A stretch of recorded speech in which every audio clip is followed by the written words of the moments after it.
बारामतीच्या अनेक गावांमध्ये सध्या दुष्काळाच्या तीव्र झळा आहेत।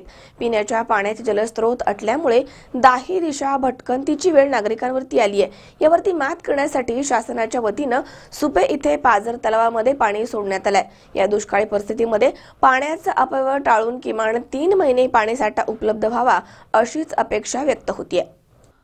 बारामतीच्या अनेक भागांमध्ये सध्या दुष्काळाच्या तीव्र झळा आहेत। पिण्याच्या पाण्याचे जलस्रोत आटल्यामुळे दाही दिशा भटकंतीची वेळ नागरिकांवरती आली आहे। यावरती मात करण्यासाठी शासनाच्या वतीनं सुपे इथे पाझर तलावामध्ये पाणी सोडण्यात आलंय। या दुष्काळी परिस्थितीमध्ये पाण्याचा अपव्यय टाळून किमान 3 महिने पाणीसाठा उपलब्ध व्हावा अशी अपेक्षा आहे।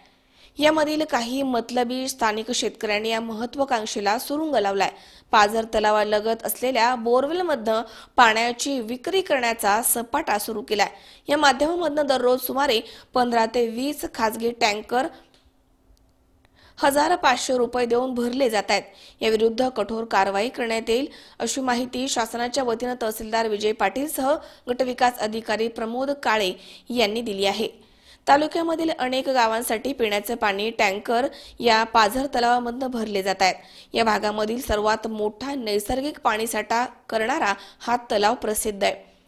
जानाई योजनेअंतर्गत मागील आठवड्यामध्ये पिण्याच्या पाण्यासाठी तलाव भरण्यात आलाय। इथे काही विघ्नसंतोषी शेतकरी या पाण्याचा गैरवापर करतायत असं समोर आलंय। दरम्यान याविरुद्ध कारवाई व्हावी एवढीच अपेक्षा व्यक्त करण्यात येते। मनोहर तावरे, C24 तास, बारामती। सबस्क्राइब करा आमच्या YouTube चॅनलवर आणि बेल आयकॉनवरती क्लिक करा सर्वात पहिले आपल्या परिसरातील बातम्या बघण्यासाठी।